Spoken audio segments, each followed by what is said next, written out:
The public has had access to the financial documents from the Coyote Pass property sale for several months now. But Kody Brown recently made a shocking statement that has left the Sister Wives fanbase completely speechless. He's now accusing his ex-wives of being money-hungry regarding how they dealt with the $1.5 million they received from selling the land. That's right. You read it correctly. The very same person who took home $375,000 is now blaming the women who got exactly the same amounts, saying they acted out of nothing but greed. People with inside knowledge of the situation say that Cody has been throwing around these claims during personal talks and family meetings, portraying himself as someone who got taken advantage of by 3 scheming women who allegedly rigged the whole selling process to benefit themselves financially. Based on what these sources are saying, he's been especially loud about Janelle and Meri's roles in this, hinting that they worked together to boost their own money gains while hurting him. The moment he chose to make these claims is really making longtime followers suspicious, especially since things seem to have calmed down after what looked like an even 4-person division of the Arizona land sale. Cody chooses this moment to start this reputation-damaging attack against the women who gave birth to his kids. The actual numbers make his statements even more ridiculous. Every person got exactly $375,000, which means nobody gained any money advantage over anyone else. What makes this whole thing especially ironic is the background information that Cody seems to be leaving out of his story on purpose. These are the exact same women who spent years putting money into a family goal that fell apart because of his playing favorites and bad choices. The same women who saw their financial safety disappear as money got moved around to take care of his 4th wife's wants and needs.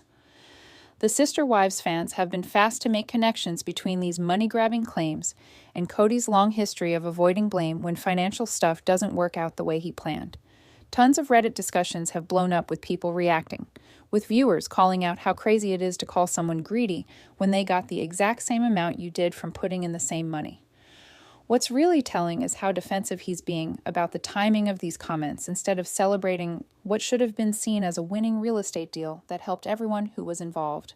Cody has decided to turn the sale into proof of his former wives' supposed character problems. The claims suggest a guy who can't handle that his former partners looked out for their own financial well-being instead of putting his comfort and control first. One person close to the family mentioned that Cody seems especially annoyed that the women didn't listen to his opinions about when to sell and what terms to accept, treating their equal ownership in the land like some kind of betrayal instead of basic money rights. His greed claims seem to come from the fact that he couldn't control the outcome to work in his favor. But here's where this story gets even more crazy. Because when you look into the real timeline of money decisions and property moves within this family, Cody's greed claims start to look like he's pointing fingers to avoid looking at himself. The real question isn't whether the original 3 wives were greedy. It's what these claims are meant to keep us from finding out. Let's stop for a second and look at the real math behind Cody's explosive greed claims, because the numbers tell a completely different story from his victim act. When Coyote Pass sold for $1.5 million in April 2025, the money was split into 4 equal parts of $375,000 each. Every woman who's ever managed household money while someone else made spending decisions without asking can see the obvious problem with calling this setup greedy. There's literally no math situation where getting identical amounts means one person is taking advantage of another. It's like blaming your dinner friends for being pigs because they each ordered the same meal you did. The original land purchase in 2018 was $820,000, which means the sale made about $680,000 in profit after paying for holding costs and fees. That profit got split equally 4 ways, giving each person roughly $170,000 in gains above what they originally put in. If this counts as greed, then Cody is just as guilty of the same money crime he's blaming his former wives for doing. But here's where his claims become even more out of touch with reality. These weren't people who just sat back and got lucky with money. Each of these women put in years of work, emotional investment, and money sacrifice toward the Coyote Pass dream. They went to planning meetings, made compromises on house designs, and changed their lives around a shared compound idea that eventually crashed because of Cody's bad management and favoritism. The nerve of calling them greedy becomes even clearer when you think about what they gave up during that time. Janelle sold her Las Vegas house to fund the family's move to Flagstaff. Meri put in her own money, despite being slowly pushed out of family decisions. These women didn't just get equal shares. They earned them through years of putting money and emotions into the project. People familiar with the family situation report that Kody's greed claims have been especially focused on the women's demand to have lawyers during the sale process. Apparently, hiring attorneys to protect their money interests is now proof of greed instead of smart financial planning. The same guy who once admitted he thought about screwing over Janelle is now upset that she took steps to prevent exactly that situation. The timing of these claims also shows their real purpose. Instead of dealing with his own part in the family's money mess, Kody has chosen to attack the women who won't walk away with nothing from their own investments. It's a classic blame-shifting move that tries to make financial self-protection look like a character flaw. What makes this especially annoying for longtime watchers is the difference between how other family money decisions were handled.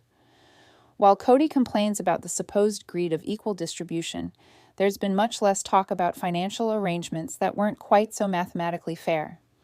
The sister wives community has been quick to point out that blaming someone for greed when they got the same amount you did is the kind of thinking that only makes sense when you believe you should get more than your fair share to start with. And that understanding opens up some much darker questions about money fairness within this family. Now let's discuss the huge problem that makes Kody's greed claims not just mathematically stupid, but morally disgusting. While he's busy calling Janelle, Meri, and Robyn greedy for getting $375,000 each from the Coyote Pass sale, there's one former wife who walked away with absolutely nothing from that $680,000 profit jackpot. Kody Brown signed over her entire share of the property to Cody in 2022 for exactly $10, meaning she got $0 from the biggest financial win this family has seen in years. Think about that for a second. Kody helped pay for the original $820,000 purchase in 2018. She put her time, energy, and money into the Coyote Pass dream.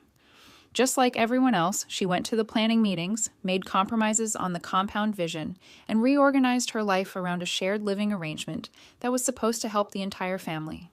But when she decided to leave the marriage in 2021, she was somehow talked into signing away her financial stake for the price of a fast food meal.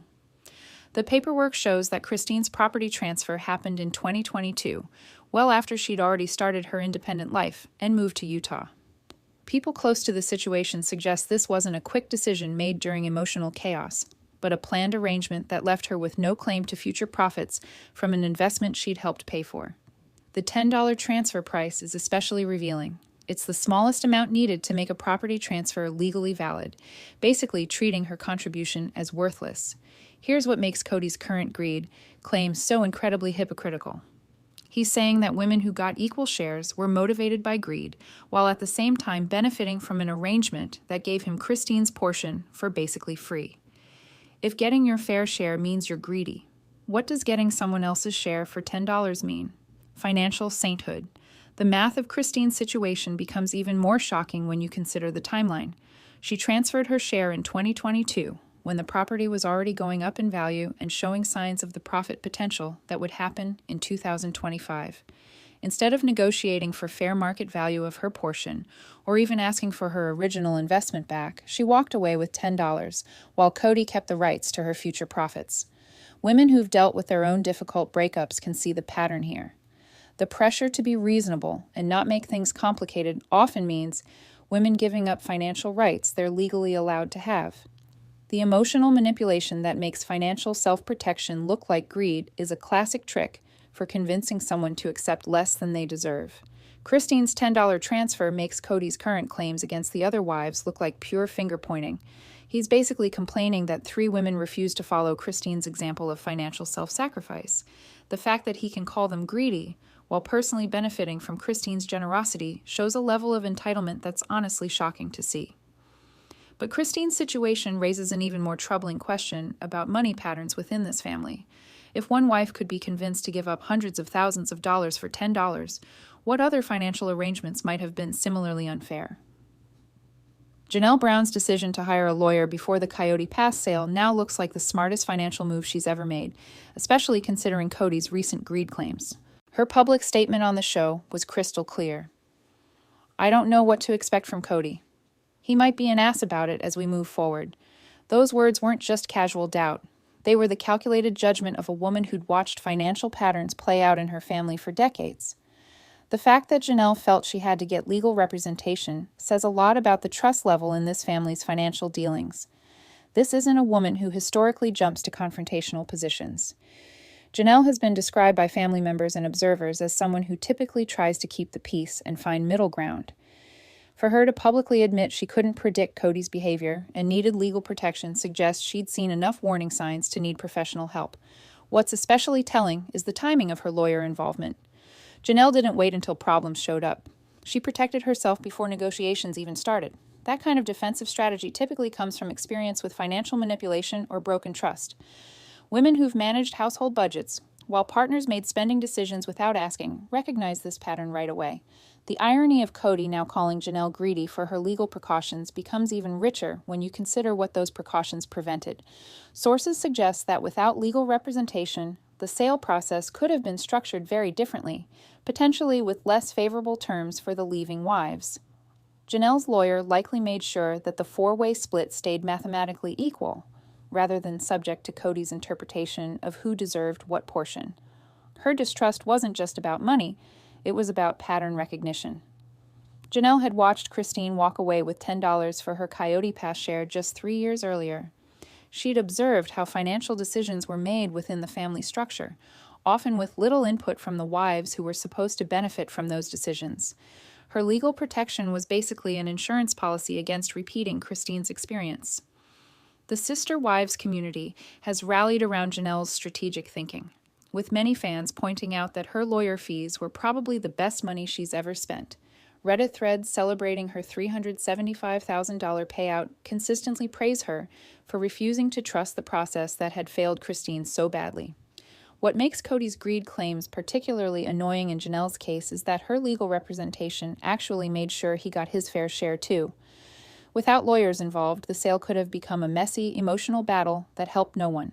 Instead, the professional oversight created the clean four-way split that gave Cody the exact same $375,000 that he's now complaining about other people getting. Janelle's decision to lawyer up wasn't greed. It was wisdom earned through years of watching financial trust be used as a weapon within her own family. The fact that Cody is now calling her greedy for protecting herself legally suggests he's more upset about losing the ability to control the outcome than he is about any actual financial unfairness. Her approach has become a masterclass for women dealing with financial separation. Document everything, get professional representation, and never apologize for protecting your legitimate interests. Here's where Cody's greed claims cross the line from hypocritical to absolutely shameless. While he's busy painting his former wives as greedy opportunists, there's a recorded admission that reveals his true intentions during the Coyote Pass sale negotiations. Kody Brown openly stated on camera that he had considered screwing over Janelle during the property sale process, but claimed that Robyn talked him out of it. Let that sink in for a moment. The same man who's now blaming women for greed for getting equal shares actually thought about deliberately cheating one of them out of her rightful portion. This wasn't a heat-of-the-moment comment or a slip of the tongue. This was a calculated admission about his thought process during what was supposed to be a fair financial transaction. The language he chose is particularly revealing. Screwing over isn't ambiguous business terminology. It's not about negotiating better terms or finding creative solutions. It's explicit acknowledgement of intent to deliberately disadvantage someone who trusted him with their financial future. The fact that he felt comfortable making this admission on television suggests he either doesn't understand how damaging it is or doesn't care about the implications. What makes this admission even more chilling is the timeline.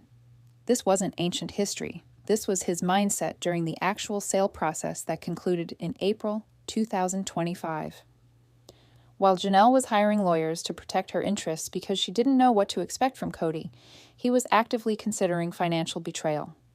Her legal precautions weren't paranoia. They were essential protection against exactly the kind of manipulation he was contemplating. The role of Robyn in allegedly stopping him raises its own questions. If she really did talk him out of screwing over Janelle, that suggests she was aware of his intentions and had to actively intervene to prevent financial abuse. But it also means she watched him consider betraying the mother of 6 of his children and needed convincing that this was wrong. The fact that it required persuasion rather than immediate rejection speaks volumes about the family's moral landscape. For women who've dealt with financial manipulation in their own relationships, this admission hits like a lightning bolt of recognition. The casual way he discusses contemplating betrayal, followed immediately by credit seeking for ultimately choosing not to follow through, is classic manipulator behavior. It's the equivalent of expecting gratitude for not stealing from someone's purse while they sleep. The sister wives community erupted when this admission came to light, with fans pointing out the astronomical level of audacity required to call someone greedy after admitting you considered cheating them. Reddit threads have been brutal in their assessment. He's calling them greedy for getting what they deserved, while admitting he wanted to give them less than they deserved. This revelation reframes every aspect of Kody's current greed claims. He's not upset that the women were greedy. He's upset that they successfully protected themselves from his admitted intention to treat them unfairly. The equal distribution of proceeds represents a failure of his manipulation, not evidence of their moral deficiency. His screwing over admission has become the smoking gun that destroys any credibility his greed claims might have had. Picture this. It's 2018, and the Brown family is gathered around planning documents, sketching out their vision for a polygamous paradise on 5.16 acres of Arizona wilderness. Kody's eyes are bright with possibility as he describes the compound layout. Individual homes for each wife positioned around a central man cave where he can retreat and hold court. The Coyote Pass dream represented everything this family claimed to believe about plural marriage: unity, shared purpose, and collective prosperity. Each wife was supposed to have her own space while remaining part of the larger family structure. Janelle talked about finally having room for her kids to spread out. Meri envisioned a place where she could belong again after years of feeling sidelined. Christine saw opportunities for the children to grow up surrounded by their siblings in a safe, controlled environment. Even Robyn, the newest wife, seemed invested in creating something that honored the family's plural marriage values. The $820,000 purchase price represented a massive financial commitment for the family, requiring contributions from multiple wives who had to liquidate other assets to make the dream possible. This wasn't Kody's solo investment. It was a family partnership funded by women who believed they were building their forever home. The excitement in those early planning sessions was palpable, with discussions about gardens, walking paths, and shared spaces that would bring the family together. But somewhere between the grand vision and the reality of Flagstaff winters, the dream began to crumble. The unity that was supposed to define plural marriage gave way to favoritism, exclusion, and financial strain. Instead of bringing the family together, Coyote Pass became a symbol of everything that was broken in their relationships. The individual home plans turned into isolation strategies. The central gathering spaces became metaphors for the emotional distance that was growing between family members. By 2021, it was clear that the compound would never be built. Christine's departure marked the official end of the dream, but the writing had been on the wall.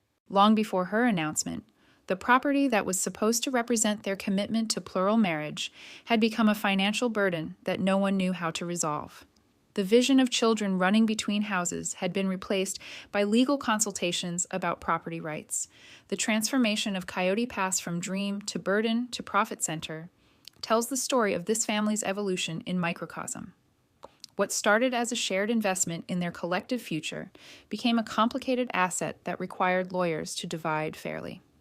The same property that once symbolized unity now represents the financial realities of family dissolution. When you understand the emotional and financial investment that went into the original Coyote Pass vision, Kody's current greed claims become even more insulting. These women didn't just contribute money to a real estate transaction.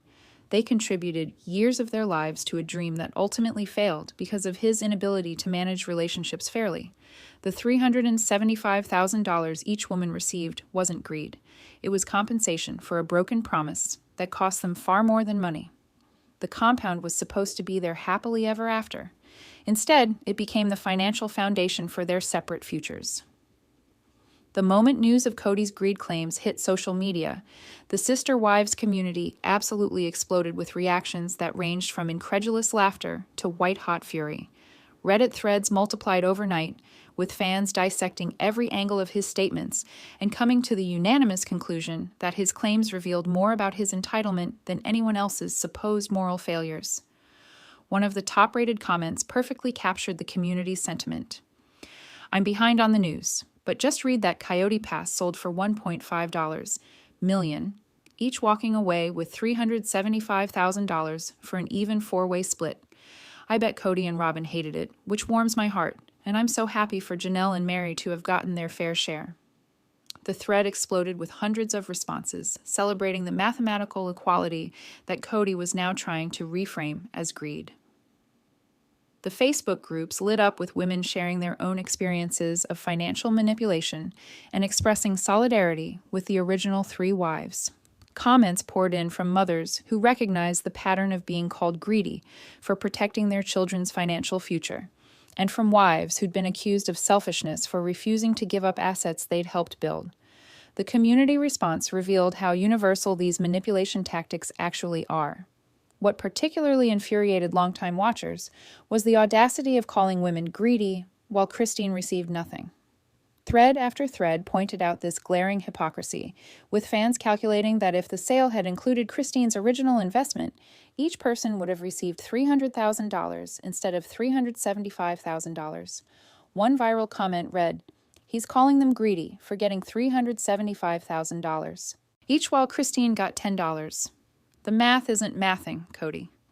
The quilting circles and PTA hallways weren't any quieter than the online spaces. Women who'd followed this family's journey for over a decade found themselves having passionate conversations about financial rights and relationship manipulation. The Sister Wives saga had become a real-time education in recognizing gaslighting tactics, and Cody's greed claims felt like a masterclass in projection. Multiple threads specifically addressed the pilfer question that had been simmering in the community. Robyn transferring family money to her personal accounts. How much did she pilfer? Fans began connecting dots between various financial decisions over the years, questioning whether the equal Coyote Pass distribution was actually unusual in its fairness rather than typical family practice. The community's mathematical analysis was particularly brutal.